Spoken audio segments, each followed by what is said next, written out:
ideas insospechadas y que están transformando las sociedades en las que vivimos.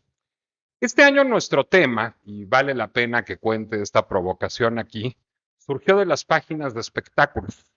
Uno creía estar muy entretenido leyendo el chisme caliente del divorcio entre dos astros en la pantalla, entre Johnny Depp y Amber Heard, y de pronto nos quedó claro que estaban jugados, en ese caso, tres fenómenos que valía mucho la pena pensar y que valía mucho la pena pensar para tratar de ejercer una mejor ciudadanía digital y para discutir qué es la ciudadanía digital en sí mismo. La violencia digital, ese fue un episodio entre tantos otros que se dan en las escuelas, en el campo político, en el campo social, en el mundo del entretenimiento, de violencia digital. La cultura de la cancelación, que en ese caso además puso de manifiesto su relación de ida y vuelta y muy compleja con el mundo de la empresa. Valdrá la pena también pensar para qué sirve y para qué no sirve la cultura de la cancelación, que ha sido tan reivindicada y tan cuestionada en los últimos años. Y finalmente, el Me Too, que en algún momento pareció la gran herramienta para emancipar a mujeres y también a hombres de la violencia sexual y de la violencia doméstica, de la violencia intrafamiliar, que de pronto se revelaba falaz, compleja, ajena, como tanto se le ha cuestionado, al debido proceso, pero además susceptible de prestarse a confusión, como en este muy mediatizado proceso judicial. A partir de ello decidimos dedicar esta edición de Muro a Muro a signos de interrogación, 3 preguntas urgentes para las sociedades contemporáneas. Violencia digital, en este caso, y me va a dar mucho gusto y me honrará además que, como siempre digo, la mujer que me enseñó a pensar, Gabriela Warkentin, encabece esta sesión. Mañana tendremos una sesión sobre cultura de la cancelación de manera virtual a las 7 de la noche. Estarán presentes en ella Manolo Caro, Iveng e Ilia Somin, moderados por Luis Reséndiz, y nos veremos de nuevo mañana a las 8 de la noche, pero del otro lado de la calle, en el Hotel Hilton, en el Salón México 1, para nuestra tercera sesión sobre Me Too con Gili Povetsky, con Maruán Soto Antaki y con Susan Crowley, que estará moderando este panel en donde también participará Luz Ángela Cardona. Muchísimas gracias por haber asistido a la sesión inaugural de Muro a Muro. Muchísimas gracias por participar de este ejercicio, que es en buena medida un ejercicio de construcción de ciudadanía, un ejercicio que no busca dar respuestas, porque no las hay, pero sí busca plantear preguntas, y estoy seguro de que las preguntas que nos someterán, que nos formularán en esta próxima hora, Gaby,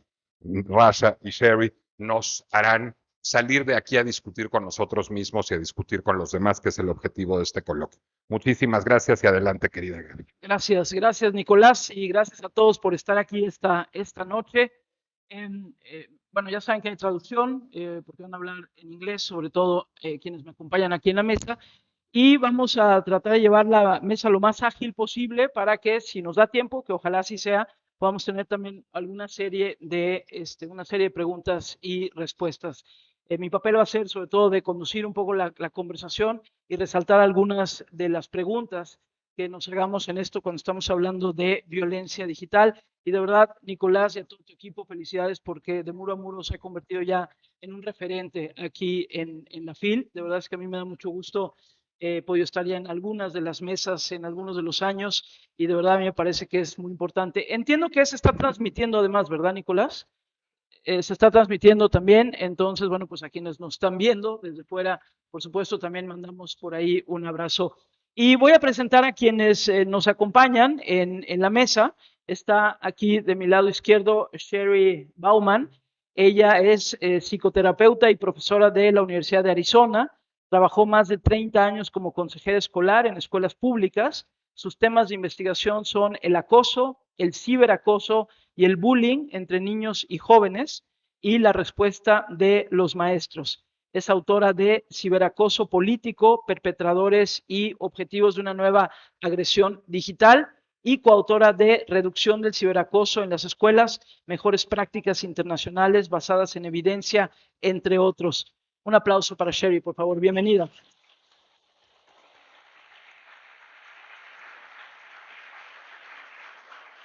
Está también con nosotros Rasha Nagem. Ella imparte literatura árabe y francesa en la Universidad de Toulouse-Le Mirey. Es integrante asociada de la Cátedra UNESCO para la Prevención de la Radicalización y el Extremismo Violento, coordinadora del proyecto europeo H2020, Prácticas Íntegras Erasmus Way Out contra la radicalización de la violencia en las ciudades y directora de la asociación Les Militants de Savoir, que desarrolla herramientas para prevenir la violencia digital y la radicalización. Rasha, bienvenida también. Muchas gracias. Y no pudo llegar, entiendo que perdió su vuelo, pero tenemos un video que nos grabó precisamente para esta mesa.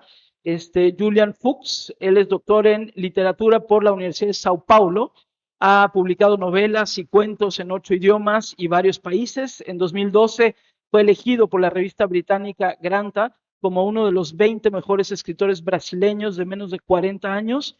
Recientemente fue objeto del acoso digital del bolsonarismo, incluidas amenazas de muerte, por un texto crítico sobre el gobierno de su país que publicó en el portal UOL donde colabora. Y bueno, pues él no pudo estar con nosotros, pero si les parece arrancamos con el video que nos manda JulianFuks y luego ya nos venimos aquí a la mesa. Así que corran el video, por favor.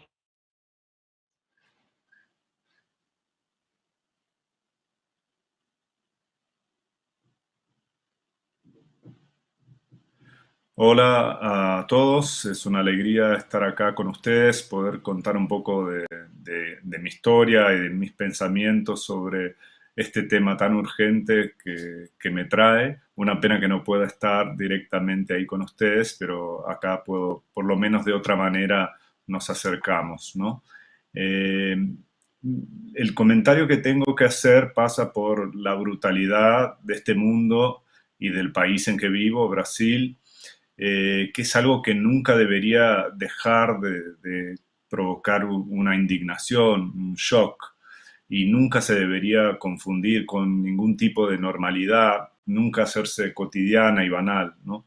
Eh, pero que se muestra tan frecuente y tan difundida por todas partes, que se hace como indistinta esa violencia, ¿no? Es como un detalle más vistoso en un paisaje social, ¿no? Los violentos en Brasil, por lo menos, pero sé que en otras partes también se siente así, los violentos no se saben violentos, agriden pensando que defienden la paz, se creen justos y son brutos, y quieren imponer su supuesta justicia haciéndose aún más brutales. Lo que pasó conmigo me pasó justo después de un momento de bastante delicadeza en una palestra sobre literatura y afectos, que es donde me siento mucho más en mi lugar, una conversación íntima en voz baja con algunos lectores, ¿no? Y súbitamente empezaron a atacarme centenas de personas, empecé a recibir insultos de todo tipo, siempre en esa manera muda de las palabras digitadas, ¿no? Pero en un clamor silencioso muy potente que nunca había vivido antes. Había publicado yo en ese día una crónica que era un tanto provocativa sobre un detalle de la ceremonia del 7 de septiembre en Brasil, el Día de la Independencia, donde se recibirían los restos mortales, en realidad un corazón momificado del emperador brasilero Don Pedro I.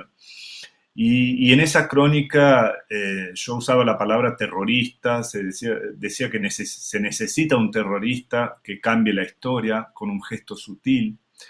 Y era una forma de dislocar el uso común de esa palabra prohibida y atribuirle un sentido contrario al habitual, ¿no?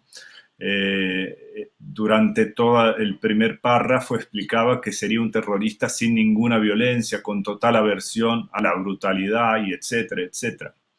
Ya me imaginaba que con ese título pudiera causar alguna incomprensión y crítica, pero no me imaginaba lo que sucedería enseguida, que la crónica en sí literaria sería distorsionada y interpretada o difundida como si yo estuviera proponiendo un ataque terrorista contra el presidente o contra el corazón del emperador. Entonces, por una infinidad de agencias inescrupulosas de desinformación, circuló una versión falsa, recortada del texto, que me transformaba en un incitador de terrorismo, de violencia. No me imaginaba que llegaría a ser el blanco de una enorme campaña difamatoria con la participación de los hijos del presidente Bolsonaro, de un ex secretario de Cultura y de una especie de gabinete del odio, eso que tenemos en Brasil y que se llama así, usualmente se dice así, que es un escritorio, un lugar donde se decide quién se ataca y cómo se ataca a cada momento por redes sociales o de forma directa en Brasil. Entonces no me imaginaba que eso pudiera pasar de esa manera tan oficial, tan inmediatamente conectada con el poder, y que haría de mí por algunos días el blanco de un torbellino de ataques graves que se convirtieron después en amenaza de muerte y contra mi familia. La primera orientación que recibí en ese momento de todas las personas que están a mi alrededor, de Wall, donde trabajo, era que me quedara en silencio, no respondiera nada, que no alimentase de ninguna manera el odio, ¿no? Pero el odio parecía justamente muy bien alimentado por sí mismo y sus dejetos me atacaban infinitamente en mis cajas de mensajes, aunque yo mal pudiera mirarlas, estaba tratando de evitar la náusea de tanta barbaridad, ¿no? Me orientaban también a no sufrir, a no dejarme sentir, porque esa sería la intención de los agresores, pero yo sufría y no conseguía dejar de sentir, y poco a poco fui ganando una conciencia de que sentir era imprescindible. Ese era el imperativo en ese momento, para mí y para todos. Tanto como yo, el país necesitaba darse cuenta de que sufre y parar de aceptar ese sufrimiento, parar de aceptar una forma extrema de violencia, una forma más de violencia, que es esa viciosa virulencia que ya tomó parte de todo el debate público, ¿no? Otro aspecto de los más extraños que me llamaba la atención en ese primer momento era que mientras en las redes sociales de la extrema derecha miles y miles vociferaban contra mí y trataban de decretar mi prisión o mi muerte con esa parca autoridad de sus voces, en mis círculos más cercanos casi nadie sabía de nada, ¿no? Todo eso pasaba en una realidad aparte, eran dos mundos completamente separados, burbujas de informaciones y de relaciones que parecían no mantener ningún contacto. Eso hacía aún más extraña la experiencia de violencia, casi onírica, impalpable, agravando la impresión de soledad y de desamparo. Hacía también más incierta mi propia vivencia en el mundo real, más dudosa la relación entre la virtualidad y el mundo concreto. En una calle, en un aeropuerto, en un avión, tenía yo que desconfiar de un posible odio de quien estuviera a mi lado, tenía que protegerme de algo. Era necesario en ese momento encontrar un punto máximo de cautela, pero que no se convirtiera en paranoia, y eso me recomendaban varios, pero siendo preferible casi en ese momento no intercambiar miradas, no dialogar. Y me preguntaba igual cómo sería posible dialogar con un desconocido si aparece para insultarme o agredirme, si nuestros mundos están tan desconectados, si no hay un piso común entre nosotros, ¿no? Y mientras tanto, en el ámbito virtual, las cosas se hacían cada vez más graves, los mensajes se tornaban cada vez más violentos, ganando otros matices como rabiosos y xenofóbicos, incluso mandándome volver a Argentina, de donde viene mi familia, y describiendo a veces en detalles mi suplicio futuro, ese tipo de cosas.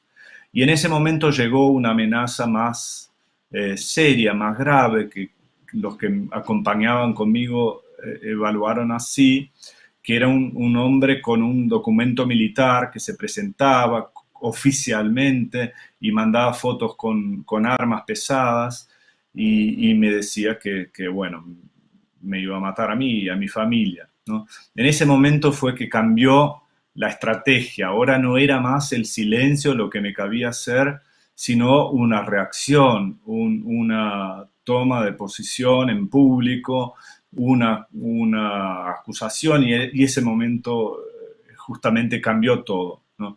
La historia se hizo totalmente distinta, el tono del relato se altera, se hace menos sombrío, me parece, porque fue impresionante en ese momento la red de apoyo y solidaridad que súbitamente se constituyó, el cariño, la fuerza que empezaron a llegar de varios lugares, de varios lados, dentro y fuera del país, una especie de torrente poderosa contrapuesta a la primera y mucho más vital, más firme.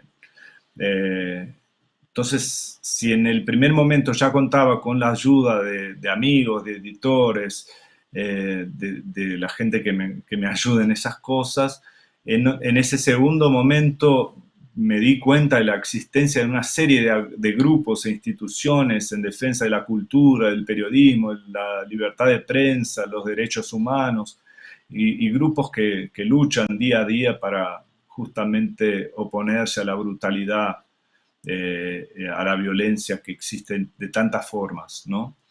Y me di cuenta también que esa historia no tiene nada de individual, nada de excepcional o de atípica en Brasil, porque junto con los mensajes de apoyo recibí también innúmeros relatos de violencias similares enfrentadas en los más diversos contextos, casi siempre en situaciones de mayor desamparo y vulnerabilidad, ¿no?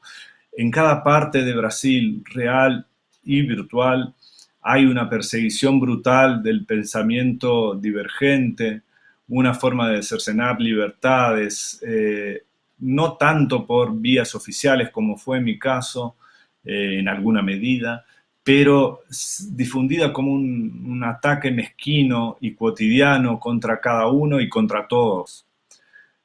Sentí que el bolsonarismo hizo del país un lugar más feroz, más bárbaro, más cruel, y que todos vivimos de alguna manera las consecuencias de esa corrosión.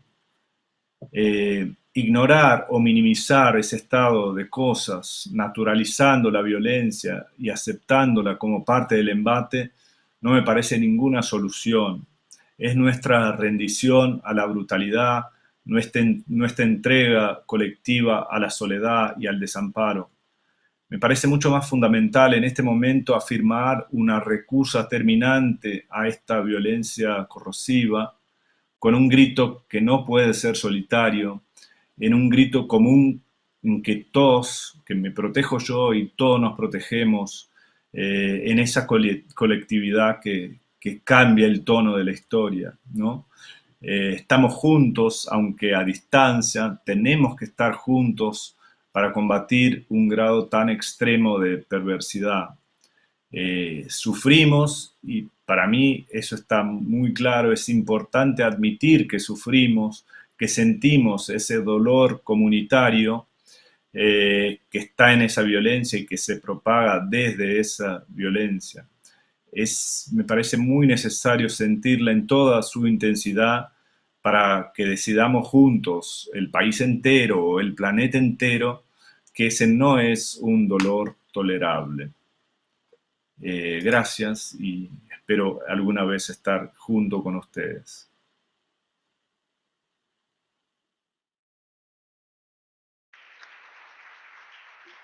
Pues va, un fuerte abrazo a Julian, lo que nos acaba de contar.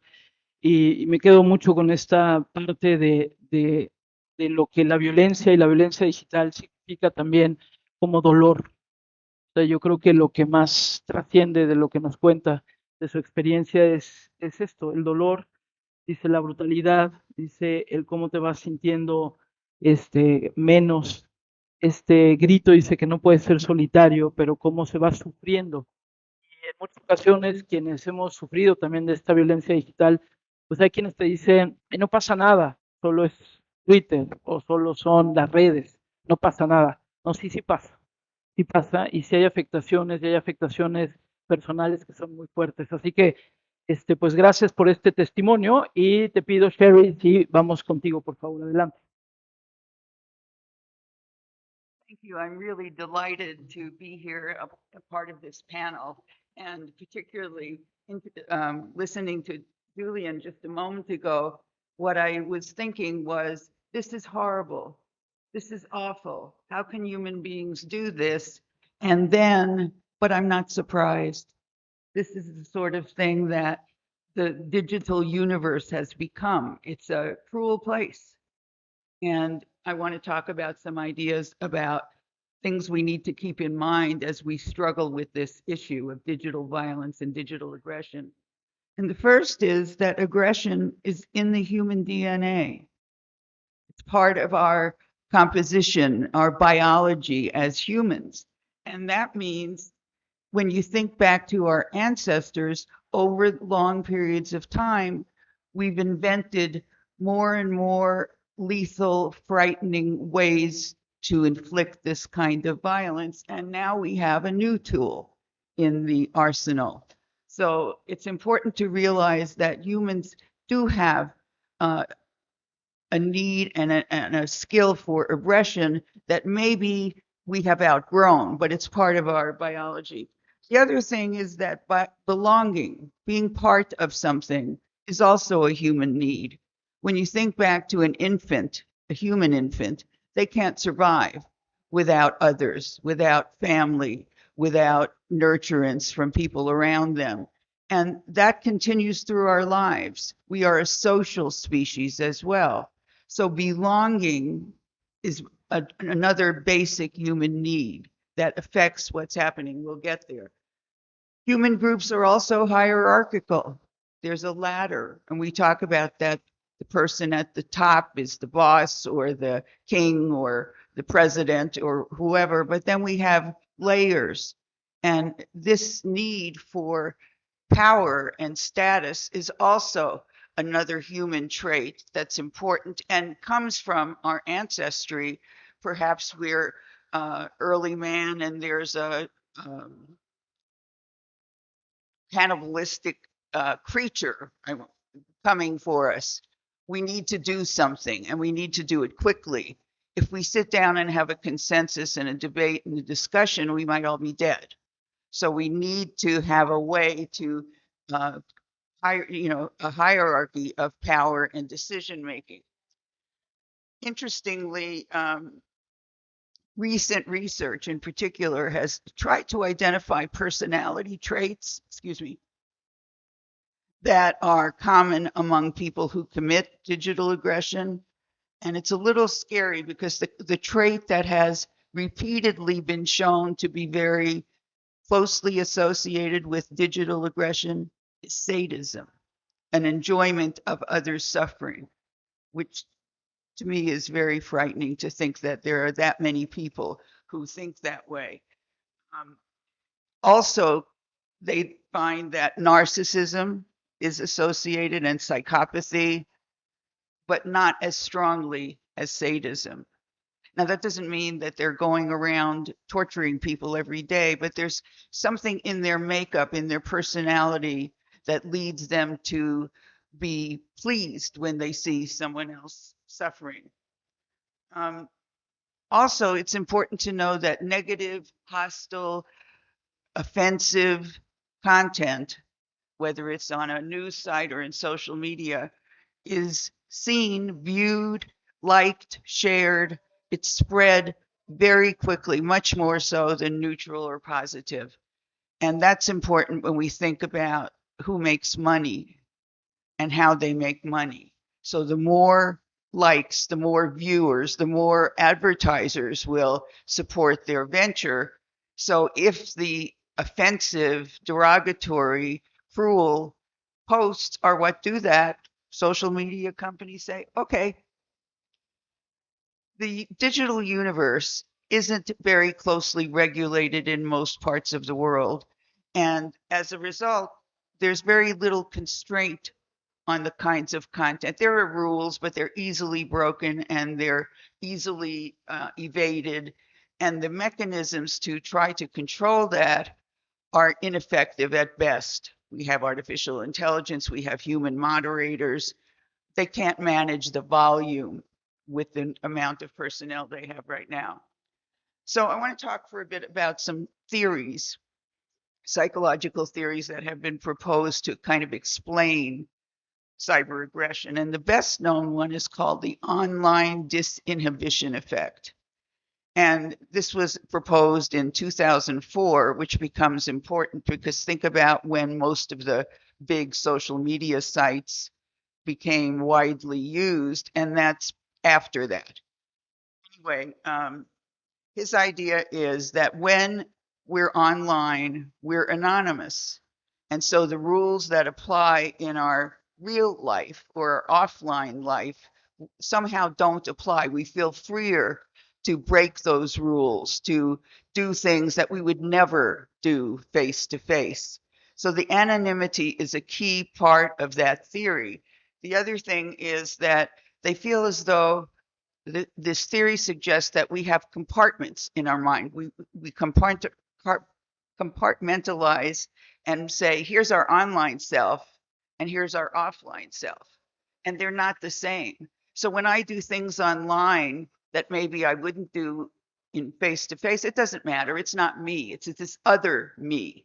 And that's essentially what his theory was about. But something to keep in mind is that the anonymity that's sort of the focus of this theory doesn't always hold water because a lot of the really awful stuff that you see is not anonymous. In fact, if you think about striving for power and status, you won't get it if they don't know who you are. Part of it is to show your digital muscle, to show how offensive you can be, how frightening you can be. And so anonymity is not as prevalent for this kind of material as we would think. There was a study in Germany, and they looked at a political news site, and there were comments. They had specific pieces of news that had occurred, and they asked people to comment on them. And most of them had various bias-based overtones to them. And of the people who were supporting the racist comments, 90% showed supportive comments. Only 9% were opposing. So the power of this really nasty stuff is very disturbing and scary to think about how we might address this and reduce it. Another theory you might know, the Freudian theory of personality, which is the id, ego, and superego. The id is the instinctive primitive self. It's all instinct and things that we don't think about, and they're part of us, like the things we need to survive. And then that particular component of our personality wants to be gratified right now. I'm not going to wait. But then we developed an ego, which is a rational part of ourself that is able to negotiate and say, you know, id, I recognize that you want this and you think you need it, but it's not appropriate in the social context that we're in. So the ego acts as an inhibitor for these instincts, for these things that we don't even think about and just do. And then the third component is a superego, which is our moral conscience. And that's the question that I ask all the time. How can people do this? What kind of people are these? And there's so many of them. What kind of species are we? And then I came upon the theory of moral disengagement. And I've been thinking a lot about that. And the first is we all have a sense, our own values of what's right and what's wrong. That's part of who we are. And then sometimes we're in a situation where there's a temptation to do something that we know is wrong. We know it's wrong. So we use moral justification. We say to ourselves, well, this ultimate goal, the cause, is so important that it's okay for me to do this because I'm doing it for a good purpose.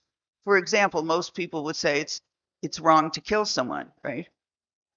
Except when I go to war and I'm defending freedom, then it's okay. So we do that.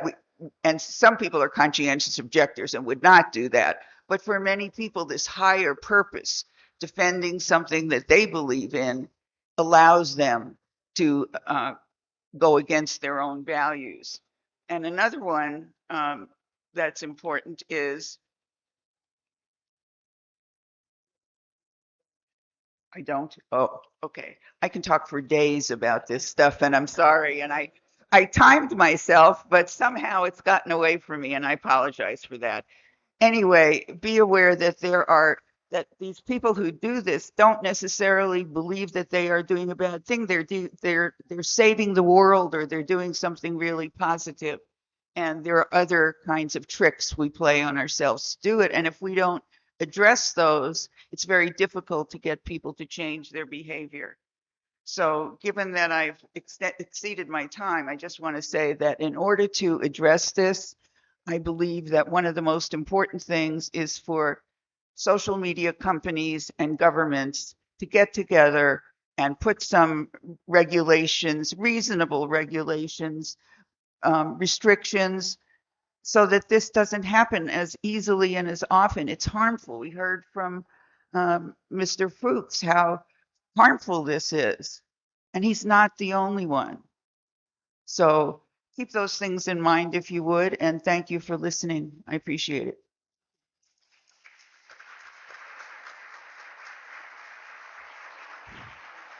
Well, thank you very much. Thank you very much, Sheri. And yes, we could talk about this for a very long time, but we don't have that much time. Pero yo creo que es muy importante algunas de las cosas que estaba planteando Sheri cuando habla, digamos, de algunas como características, cuando hablas de la agresión, cuando hablas de la necesidad de pertenecer, de la jerarquía y lo que significa la distribución del poder. Pero me llamó también mucho la atención lo que decías sobre el sadismo, el gusto de ver sufrir a otros, ¿no? El estar insistiendo en esto, en tener hasta que haya un placer, digamos, de ello, más allá de lo narcisista, que a veces es lo que más se enuncia. Y bueno, pues esto de qué es lo que se puede hacer. Me impresionó un poco esto de cómo compartimentalizamos el asunto, ¿no? Es decir, yo puedo ser de cierta manera en el mundo físico y comportarme de cierta manera, pero en el mundo digital puedo ser un monstruo, ¿no? O sea, y cómo lo acomodo en mi vida. Siempre he pensado cuando me preguntan cómo le podemos bajar al odio, yo siempre digo, tenemos que vernos más a los ojos. Es mucho más difícil estarte agrediendo si te veo a estarte agrediendo si estoy en línea. Y el problema es que como nos hemos dejado de ver, eso hace también que sea mucho más fácil agredirnos. Precisamente por esto, esta compartimentalización. Gracias y voy ahora contigo, Rasha, please, go ahead. Thank you. I see a lot of young people, and I'm working with youth on what we call the prevention of radicalization and violent extremism. So with all the respect that I have for older people, I will discuss with the youth today because I think what I'm going to tell them is for them, before us. So what is violent radicalization and extremism? I will give you, there's no one definition about it because it depends on each country context and environment context. But let's say I will give a scientific definition of this just to understand what I'm working on. And let me give the definition of a professor and researcher, French researcher that I always work with, and he defines radicalization leading to violence. We have to make the difference between radicalization and radicalization leading to violence. It's a process. We don't become radicalized in 24 hours. It's a long process that starts with a cognitive situation, and then it comes to behavioral and so on. And this process is considered as we have a group, individuals, a group can be a state, a government also, that have an extreme belief system and they want to use it by expressing it through violence so that they achieve the how to say the transformation of society or people according to their own beliefs and as we say, this is what we call radicalization or a violent extremism. What I am working with youth, in like 20 years ago, we thought that the problem was a security problem, that we are going to solve this problem only through a security department and we'll arrest people and we will end up with this kind of violence. But the approach today, it's multidisciplinary. I am a researcher in science of education, and I am creating what we call pedagogical tools for prevention. This is my field of research. We have psychologists with us. We have sociologists. We have people working in media. We have computer sciences people. We have all this synergy this is the approach to prevent. And I don't have answer to tell you that we can stop violence. I have good practices. I don't have answers. I don't have solution. I have what we call good practices that we can use to prevent, to make this prevention and try with our youth to tell them about being aware of the danger of the internet and of how we can be recruited, indoctrination through the internet. And today, all of us, it's not a youth because it's not only the young people. I have a double life, one virtual and one online and one offline myself. So it's the two us, the two me, that they have to be in cohesion with each other. That's why today we are talking about virtual citizenship, digital citizenship. We are talking about this digital values and how to be a citizen, also a good citizen on internet as we are good citizen in real life. You have to know something else, that with the tools that we are creating, I'm creating it in an environment with at least some democratic values so that it can be feasible. In a situation where we don't have a democratic environment, it's very difficult to apply these tools. But it doesn't mean that we will say it's a hopeless case. It's not a hopeless case because education can come from home, from schools, from people around you, from society. But it's true that today I wanted to talk about hate speech. Maybe I will talk it later. But the case of Julian, I will give it the example that hate speech today, you know that in international law, we don't have a definition for hate speech. Hate speech has no definition in an international law. We have what we call at the United Nations, if I can say it's the United Nations definition, it's all kind or type of communication, whether oral or written, offline or online, constituting an attack, as the case of Julian, or using derogatory or discriminatory language against a person or a group because of their color, political thinking, sexual orientation, gender, all the list that we all know. This is what we call hate speech, but we don't have an international law, the real definition of hate speech.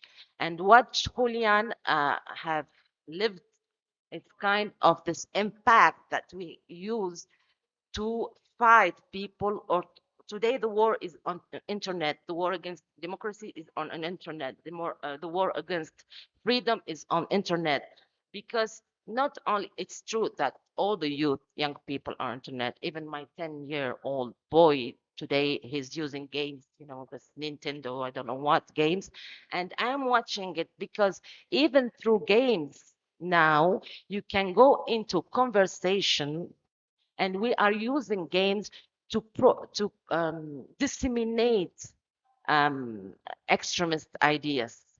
So what we are doing with youth, first of all, is to explain them in a very scientific way how we can catch you. Whatever you type on the internet, the word that you are looking for, the answer that you want, there's this algorithm that we use to catch you, to say, he's interested in this subject. I'm going to make a conversation with him. And they will lead you if you are what we call the young at risk. You know what the young at risk, this youth at risk? The youth at risk are those youth in general who has an environment that makes them fragile, either politically, socially, economically, psychologically. The age of the teenager are a very, very good target for hatred and so on. And I will just give a last example about the case of Julian. What did they do with Julian? How can we disseminate on internet a hate speech? We have the founder of an idea. They decided that Julian is a terrorist. If I understood the Spanish, okay, they decided. So the idea is here. We have a group called the founders. They have the idea. And then we have a group that will disseminate on the internet the idea, which we call the propagators. Okay? And we, unfortunately, the people are the actors. By sharing, by commenting, by liking what they said, we are destroying a person like Julian, and he becomes the terrorist. Because the disseminator or propagators, when they disseminate these ideas, they will give you the fake misinformation about Julian. So you, as a young, as a person, not only you don't have that idea about him. You don't know what's happening. You don't know even what is a terrorist, or the real definition of a terrorism. So you become actors by sharing your actors, by commenting your actors, by liking what they say your actors. So you are participating in all this. So this is an example. I would have liked to give you more and more time about this, but I don't. I have no time. But we will discuss if you have any question. Thank you. Thank you very much, Rasha. Sí, es un tema fascinante, y sobre todo la forma como Rasha nos lo estaba planteando, cómo todos terminamos involucrados, ¿no? Aunque no hayamos sido los originales, no fuimos los que creamos la historia de que alguien es un terrorista y que por lo tanto hay que atacarlo, pero cómo uno termina también implicado en este fluir, digamos, como de la información, aunque no sepas ni siquiera de quién están hablando, ¿no? O no tengas idea ni siquiera, pero terminamos siendo parte de esta espiral. Y nos queda ya muy poquito tiempo, pero me gustaría a las dos, Sheri y Rasha, tal vez preguntarles un poco, bueno, ¿qué podemos hacer?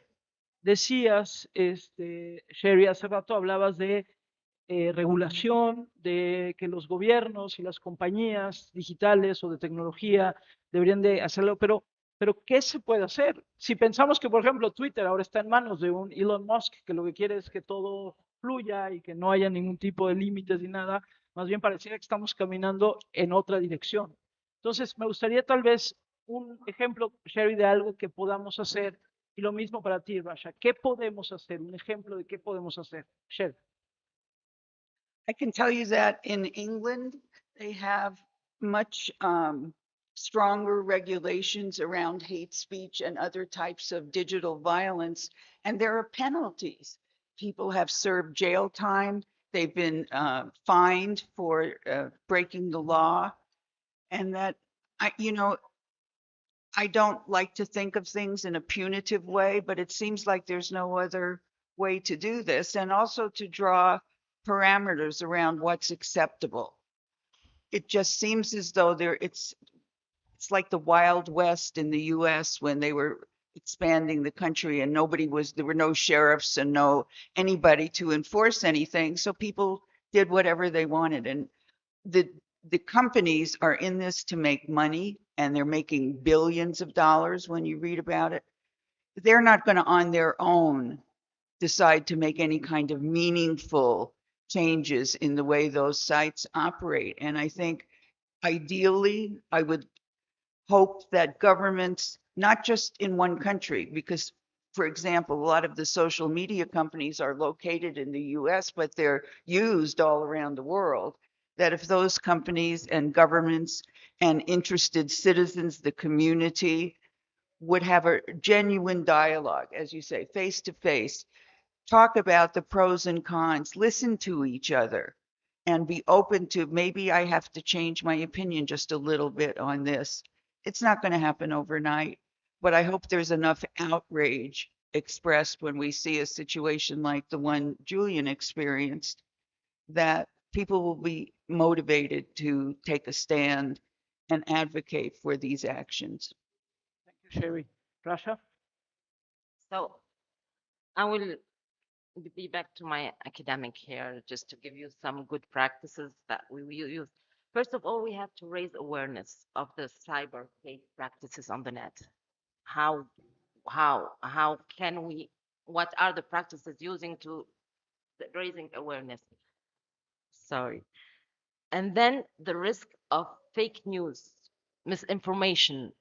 This can be done at the school level at early age. A third point can be the recall of the principle of the citizen action to report hatred speech.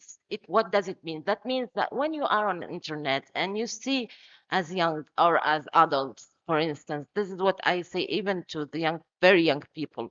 You see a video where someone is being bullied or someone is doing something harmful, report them, be actors.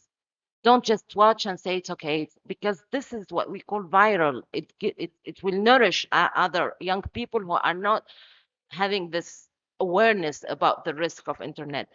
The thing also, which is very important, young people, they don't like people coming and talking to them all the time. Do this and be careful on the internet. Is that no. What she's saying, okay. Young people want to be protagonists.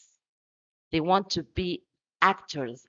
What I am creating, I'm not creating by myself. I'm creating it with young people. I created with a group of high school students a conspiracy video. We made a conspiracy video to deconstruct and to understand how we can make conspiracy videos. And they were very proud of it. And I did what we call evaluation after and before and after the video, and they understood the mechanism. Young people want to be in the creation of these actions. They want to be actors. They not want to be passive and listening to you and the boring professor who's there. Then be careful, don't use internet. It's not this. It's they want to be listened to. They want to be actors. They want to be involved in society and be taken into consideration. Now we are talking, for instance, about agora spaces where young people with different views, because there's a say that says, my freedom stops when it starts annoying your freedom. It means that as long as we respect each other's freedom, we should not agree on everything. If not, it's boring. That's it. But how to respect each other's freedom and how to express our ideas without using violence and what we call today the resistance. We are talking about resistance. What is resistance? Is you can express your ideas, but please don't use violence. And violence is not physical. What happened to Julian is violence. What's happening as bullying is violence. Telling someone and hating someone for his color or for his gender or for sexual orientation is violence. All these are form of violence. And so just respect, know your rights and fight for them. Just express yourself, forget about violence. And people will listen to you if you can convince them. That's it. What we can do for now. Creo que se nos fue el tiempo, pero creo que podríamos hacer una pregunta. Si alguien quiere hacer una pregunta, creo que sí nos da todavía. No sé si alguien por acá quiere hacer alguna pregunta o algún comentario a lo que estamos comentando aquí en la mesa. Porque yo creo que de alguna manera nos estamos implicando y nos vemos implicados todos. A ver, acá veo una pregunta. Sí. Sí.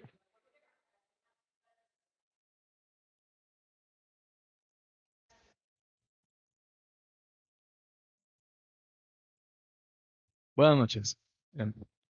Mi pregunta sería para la señorita Bauman. Ella nos mencionó hace un momento que en Inglaterra se tienen medidas en contra del discurso de odio. Y mi pregunta sería, ¿cómo podrían hacer para evitar que esto se vea? Muchas veces la gente tiende a relacionar esto como con una forma de represión y siempre sacan aquellas palabras de que es como en el libro 1984 de George Orwell. Pensaba yo, ¿cómo podría lidiarse con esto sin que la gente sintiera que se le está censurando y entendiera que se le está diciendo para evitar que digan estos discursos de odio? Gracias. Gracias. Thank you for that question. And it's really the very crux of the issue. We have freedom of speech. We don't want to be censored. That's an important human right. But on the other hand, as Rasha just said, when you infringe on someone else's right to live safely, to work without fear, I wonder whether we have to just define what freedom means and where its limits are. Even in the United States, where freedom of speech is used to excuse a lot of reprehensible behavior, there are limits. There are cases that have been prosecuted for saying things. So there are ways to approach this. I also would like to reflect on something Rasha said, which is report. And I always say report to the site, report to your internet service provider, report to the authorities, report to the school. But that assumes that those people will take action. And it's very discouraging when someone makes a report and documents and saves all the details that shows the hate speech that's being promulgated and nothing happens. And those are up to the site, not the government. They can make restrictions. I had a situation in our university and I reported it and it was too bad. They have the right to say that. So it's a fine line, and I think that's why we really need to talk carefully about how to have free speech, but also have safe, the right for people to be safe. Sí, porque es presuponer que la libertad de expresión es absoluta y no es absoluta, ¿no? Y yo creo que la discusión que debemos de tener es eso, ¿cuáles son los límites a la libertad de expresión? ¿Cuáles son los límites que aceptamos de manera colectiva, ¿no? a la libertad de expresión sin que sea censura, pero sí hay límites, ¿no? O sea, no es una libertad absoluta. Y yo creo que muchas veces nos sucede eso, que creemos que tenemos el derecho a decirlo sin medir las consecuencias de lo que significa decir algo o hacer un video o compartir algún contenido. Me parece muy buena pregunta. Bueno, una más por acá, sí. Te escucho, Gabriela, y me pregunto si no estamos confundiendo libertad de expresión con esa ansiedad del yo de la que hablaba Sheri, ¿no? Hacer un retweet no puede ser equiparable con libertad de expresión. La libertad de expresión implica, digamos, construcción de argumento, implica construcción de idea, implica, porque me preocupa mucho esta línea delgada de la que habla Sheri, de que podemos ponerle límites a la libertad de expresión, cuando realmente de lo que padeció Julian no fue libertad de expresión, fue acoso masivo, indistinto, sin ser considerado como ser humano, víctima de una reacción colectiva en masa sin control, ¿no? Entonces, no sé si estamos hablando realmente de libertad de expresión o estamos hablando de reacciones compulsivas en Twitter o en redes, ¿no? Es un buen punto, ¿no? No sé, Sheri, si tengas algo al respecto, pero sí, y creo que además desde la psicología es interesante verlo, ¿no? Es decir, cómo si entras en un círculo de acoso y de violencia digital, ¿eso qué es?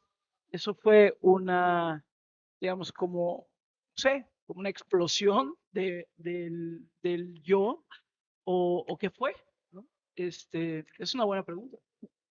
Well, I don't want to take a lot of time because I see there's another question, but one of those is we do have these instinctive, even aggressive traits, but we also learn as we grow and develop how to inhibit those when it's appropriate. And it's very tricky. It's a fine line that we're talking about, and finding that line is really the challenge.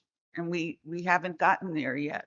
But we need to continue the dialogue. We need to acknowledge that the pain and suffering that this kind of behavior causes. I've seen it with numbers of people, unfortunately, like Julian. That shouldn't happen. That just shouldn't happen. Buena acotación.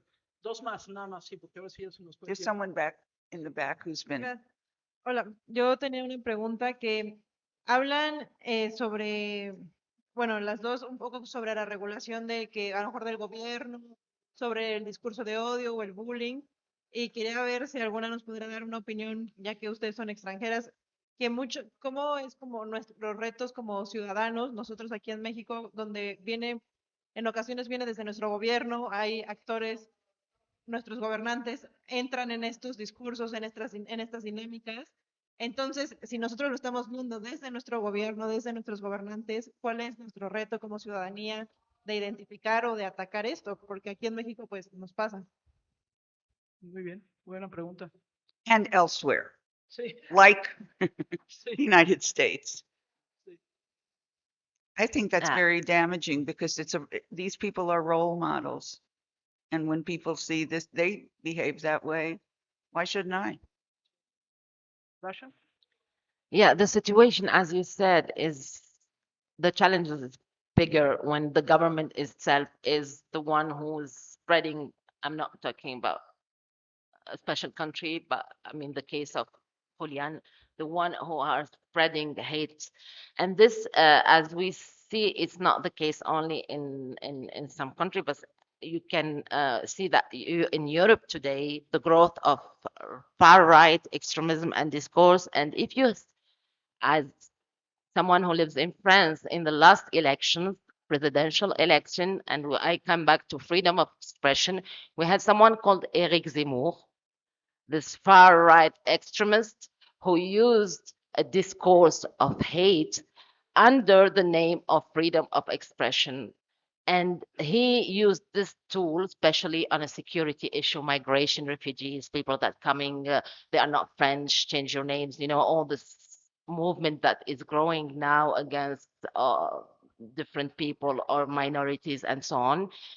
And when the environment, the general environment has at least a basic democratic values, it's easier to fight hate speech. But when there's no a basic democratic values,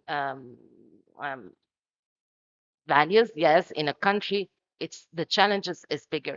And the challenges is for you people to use among you in the society to transform the society by using the methods that you can use and fight as Julians and other peoples, because we cannot change the world unless we can take the responsibility to take the risk with some governments, some regimes, and fight for this, because we are fighting for freedom of speech, but at the same time, we say the fine line that freedom of speech also can be used against us, and the roles can be reversed. And today we have the roles reversed in many countries, not only in my country of origins. We had this roles for 40 years, the roles reversed. So I know what is having a system, a dictatorship system. But this is the way the challenge is bigger, especially in education. But I will say it's the responsibility of educators, of journalists, of media, of families, of friends, of activists to work for it. There's a risk, but this is the thing that we should pay to get our freedom. Bueno, gracias. Yo creo que ya, ya llegamos. Sí. No hay problema. Ya llegamos al final de la mesa, y ya antes de que, porque vamos a quedarnos horas, ¿eh? La verdad es que hay como muchísimos temas. Y bueno, como lo dijo Nicolás desde el principio, no tratamos de poner respuestas, sino más bien abrir las preguntas, ¿no? Yo creo que, lo decía un poco Rasha hace rato, de pronto no hay una única respuesta para todo esto, sino es contextual, tiene que ver también con el lugar en el que estamos y con lo que estamos viviendo. Así que, bueno, yo apunté como loca, ahora sí que me llevo muchas más preguntas de las que tenía al principio, pero bueno, gracias Nicolás por abrir estos foros. Thank you very much, Sheri, and thank you very much, Rasha, y gracias a todos ustedes. Thank you. Gracias.